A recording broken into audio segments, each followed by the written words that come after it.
Netanyahu अपनी हरकतों से बाज ना आया, जंग की चिंगारी फिर भड़का दी और इस दफ़ा जंग की इस चिंगारी में नेतन्याहू के साथ मोदी भी शामिल है। मामला क्या है, आमिर रज़ा से बात करते हैं। आमिर भाई, कैसा अजीब इंसान है, वो अपनी हरकतों से बाज ही नहीं आ रहा नेतन्याहू, और इस दफ़ा मोदी भी उसके साथ शामिल है। देखिए, पहली बात तो यह है कि ये दोनों जो हैं हनूद और यहूद, ये क़यामत तक इन्होंने बाज नहीं आना। आपको भी पता है, मुझे भी पता है। फिर अगर मैं कहूँ तो आपको ग़ज़वा हिंद का पता है, और उसको ग़ज़वा क्यों कहा जाता है ये भी उसकी ग़ज़वा। प्रेडिक्शन जो है हज़ूर अकरम सल्लल्लाहु अलैहि वसल्लम ने अब आप की मुझे थी। बताएं कि ग़ज़वा वो होता है जिसमें नबी करीम सल्लल्लाहु अलैहि वसल्लम जो हैं वो शरीक होते हैं, उसको ग़ज़वा बोला जाता है ना।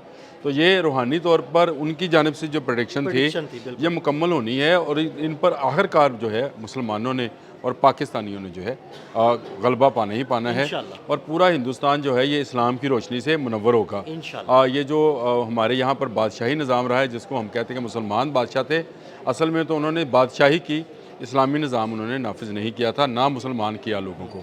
वो जो किया औलिया कराम ने किया, बात और तरफ चली जाएगी।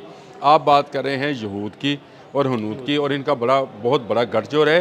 लेकिन जब पाकिस्तान अमन मुज़ाकरात के लिए सामने आया था तो मोदी दोबारा से नेतन्याहू के राब्ते में गया कि ये पाकिस्तान जो है मेरी सियासत को भी तबाह कर रहा है, और मैं आपसे कह रहा था कि नेतन्याहू की सियासत तबाह नहीं है, मोदी की सियासत तबाह नहीं है, और डोनाल्ड ट्रंप की सियासत तबाह नहीं है। अच्छा, ये दोबारा से गए तो उन्होंने कहा कि इसको तंग किया जाए, तो फिर एक प्रॉक्सी जो है अफ़गानिस्तान की तरफ से शुरू की गई। शुक्र अल्हम्दुलिल्लाह, पाकिस्तान ने अपनी बेहतरीन हिकमत अमली से उसको वो कहते हैं nip the evil into the bird, वो बर्ड से उसको ये जड़ से पकड़ लिया, और इंडियंस जो प्रॉक्सी थी उसको अफ़गानिस्तान में मारा।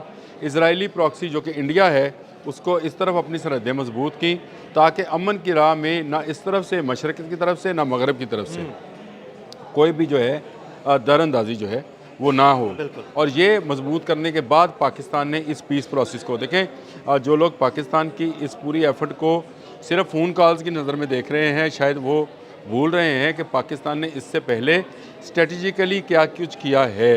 सबसे पहले पाकिस्तान की आवाम को महफूज बनाया है। ऐसे ही है। इस जंग में, ये जो मिडल ईस्ट की जंग थी, इसमें पाकिस्तान का हर लम्हे इन्वॉल्व होना जो था वो नज़र आता था। आप और मैं वीलॉग पे कहा नहीं कहा, लेकिन प्राइवेट गुफ्तगू में हम दोनों ये इस बात पे थे कि यार कहीं पाकिस्तान को इन्वॉल्व होना पड़ सकता है। हमारी गुफ्तगू आपस में रही है कि ईरान के साथ किसी तरह पाकिस्तान को इस जंग से महफूज रहना चाहिए। ईरान के साथ हमारी सरहद मिलती है, और दिल मिलते हैं सऊदी अरब के साथ। अब दोनों तरफ हमारा रिश्ता ऐसा था जिसको हम इग्नोर नहीं कर सकते, और दोनों तरफ जंग जो थी वो नज़र आ रही थी। अब वो ये किया है, एक तरफ पाकिस्तान ने इस अमन प्रोसेस को चले 15 दिन के लिए ही सही, 2 हफ्तों के लिए सही, शुरू तो किया, इनिशिएट तो कर दिया।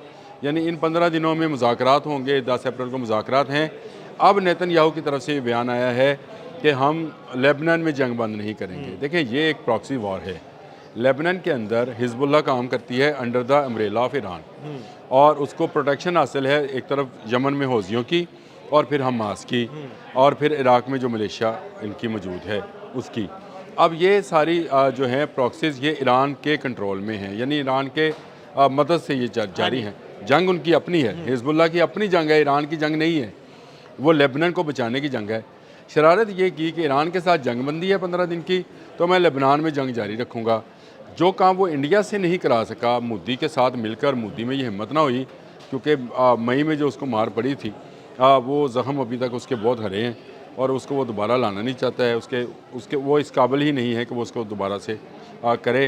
अफ़गानिस्तान की तरफ से एक शरारत की गई, क्योंकि वो पैसे के लोग थे, उनको डॉलर दिखाए गए, वो इस तरफ आने को तैयार हो गए, दबा दिया, उसको भी दबा दिया। अब ये लेबनान की तरफ जाना चाहता है। लेबनान में आमिर भाई इसको बड़ी मार पड़ रही है, कई मरवाका टैंक इसके तबाह हो चुके हैं। कल हमने बात की थी, इसका एक हेलीकॉप्टर तबाह किया है। नहीं, मैं बताता हूँ। देखें, पहली बात तो यह है कि उसको मार पड़ी है, लेकिन जंग तो जारी है। हाँ, जंग जारी है।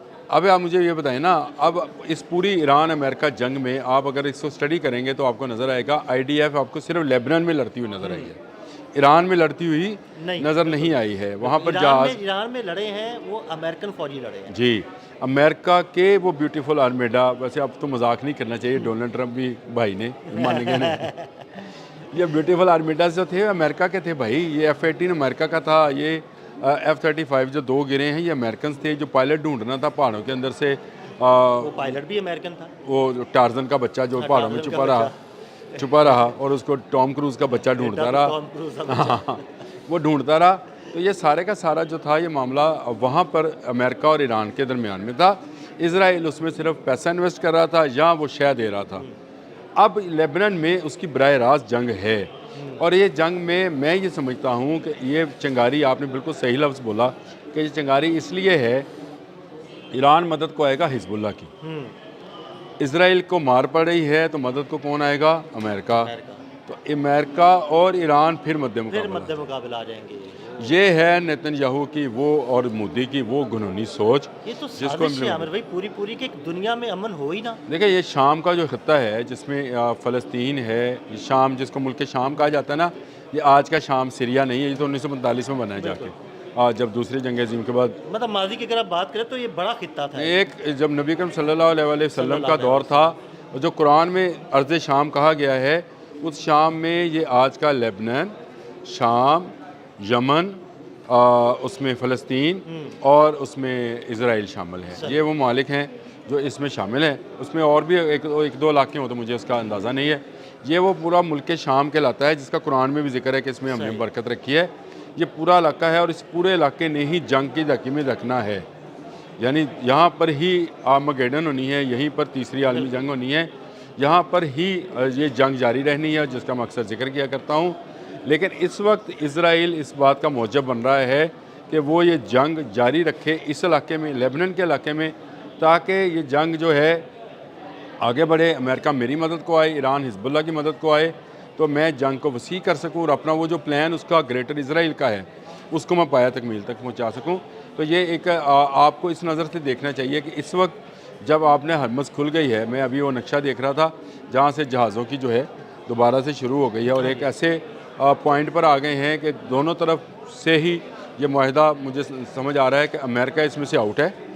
आपने हरमस से, मैं आपको अभी बता रहा हूँ, ये जो माहिदा बन रहा है इसमें ईरान के साथ अमान जो है वो आपने हरमस के कंट्रोल में आएगा। बिल्कुल ठीक है, एक तरफ अमान है, एक तरफ ईरान है।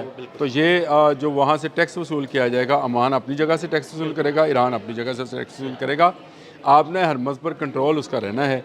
लेकिन ये प्रॉक्सीज वार जो हैं ये दोबारा इस जंग की को भड़का सकती हैं।